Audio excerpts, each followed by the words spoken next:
नमस्कार विद्यार्थी मित्रांनो, मी महेश भोपळे online education semi with Marathi या आपल्या YouTube चॅनल मध्ये आपणा सर्वांचं स्वागत करतो।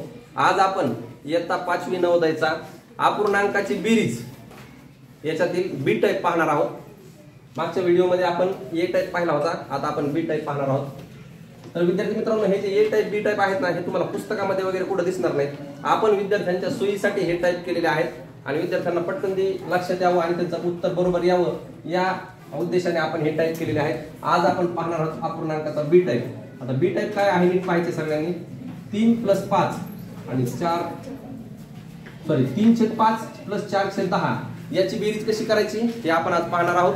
आणि हा टाइप बघा, आता मागच्या टाइप मध्ये आपण म्हणलो होतो ए टाइप, आणि ए टाइप म्हणलं की तुम्ही काय म्हणायचे, ए सारखं सारखं। आता मला सांगा, याचा छेद सारखा आहे का? नाही।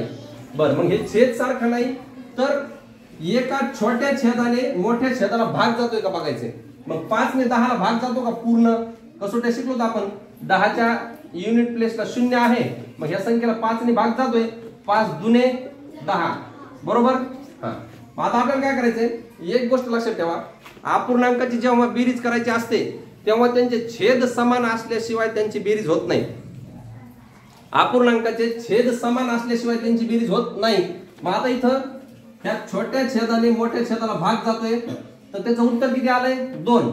मग आपल्याला काय करायचंय, ह्या 2 ने ह्या छेदाला आणि ह्या अंशाला दोघांना पण 2 ने गुणायचंय। नीट बघा, आता हे 3/5 ह्याला खाली पण 2 ने गुणायचंय आणि वरती पण 2 ने गुणायचंय, आणि ही संख्या तशीच तशी ठेवायची आपल्याला। ओके, इथं बरोबरचं चिन्ह लिहा।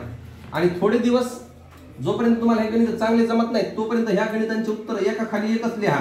आता बघा, हा गुणाकार करून घ्यायचा आपल्याला। 3 दुने 6, 5 दुने 10 प्लस हा 4 आणि हा 10। आता बघा, ह्यांचा छेद झाला का समान? ओके, मग आता ह्याच्यामध्ये ए टाइप सुरू झाला। आता पुन्हा अपूर्णांकाच्या बेरजेचा ए टाइप आहे, आणि ए म्हणजे काय? ए सारखं सारखं आणि बदाम खा, हे मागच्याच व्हिडिओ मध्ये आपण पाहिले। मग ए सारखं सारखं बदाम खाचं काय होईल? ह्या अंशांची बेरीज होईल 6 आणि 4, आणि खालच्या छेदाची एकच राहील दोन्ही पैकी एक। मग हे 6 आणि 4 10 आणि छेद 10। आणि तुम्ही मागच्या वेळेस पण पाहिलं होतं की ज्या अपूर्णांकाचा अंश आणि छेद समान असतो त्याला आपण होल फ्रॅक्शन म्हणतो, पूर्ण अपूर्णांक म्हणतो, आणि ह्याची किंमत असते 1। ओके, आणखी एक उदाहरण पाहू आपण। पहा, आपण बघतोय addition of fraction B type. B कसा ओळखायचा आहे? बी फॉर छोट्या छेदाने मोठ्या छेदाला भाग जातो। मी म्हणत असतो बी फॉर भाग जातो। मग हे छोट्या छेदाने जर मोठ्या छेदाला कंप्लीट भाग जात असेल तर तो बी टाइप आहे।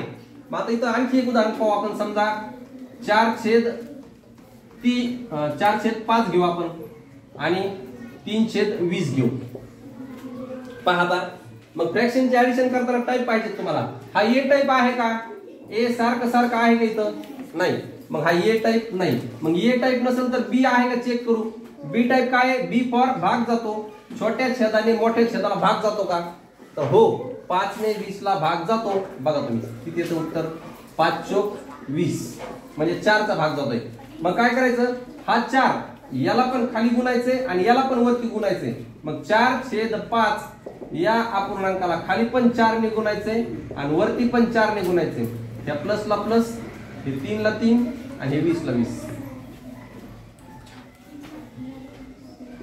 4 चोक 16 आणि 5 चोक 20 प्लस हे 3 ला 3 आणि हे 20 ला 20। बघा एकदा पुन्हा यांचे छेद समान झालेले, तर मग ह्या अपूर्णांकाचा ए टाइप झाला। ए सारखं सारखं पुन्हा एकदा बदाम खा, म्हणजे तुला अपूर्णांकाची बेरीज वजाबाकी येईल। मग हे 16 लिहायचे प्लस हे 3 लिहायचे, आणि ह्या दोघा 20 पैकी एकच 20 लिहायचा आहे। आणि मग बघा आता 16 आणि 3 19 आणि खाली 20, हे तुमचं उत्तर आलेलं आहे। तर अशा पद्धतीने आपण ऍडिशन ऑफ फ्रॅक्शन याचा बी टाइप पाहिलेला आहे। पुन्हा एकदा नीट पहा, काय करायचे तुम्हाला। हा दिलेला अपूर्णांकाची बेरीज आहे, ह्याच्यामध्ये छेद पाहिजे। जर छेद सारखे असतील तर ए टाइप आहे, आणि जर छेद सारखे नसतील तर छोट्या छेदाने मोठ्या छेदाला भाग जातोय का पाहिजे। जर भाग जात असेल तर तो बी टाइप आहे। बी फॉर भाग जातो, छोट्या छेदाने मोठ्या छेदाला भाग जातो। मग भागाकार केल्याच्या नंतर जो भागाकार येईल त्यानेच या छेदाला गुणायचे, खाली पण आणि वरती पण, आणि मग त्यांचे छेद समान झाले की पुन्हा एकदा ए टाइप समजून त्यांची बेरीज करायची आहे, म्हणजे तुम्हाला उत्तर मिळेल. अशा पद्धतीचे 30 उदाहरणं मी तुम्हाला होमवर्क साठी देईल. जर कुणाला अडचण आली तर तशा व्हिडिओच्या कमेंट बॉक्स मध्ये मला कळवा. तुम्हाला पुढच्या व्हिडिओमध्ये ते सॉल्व्ह करून दिलं जाईल.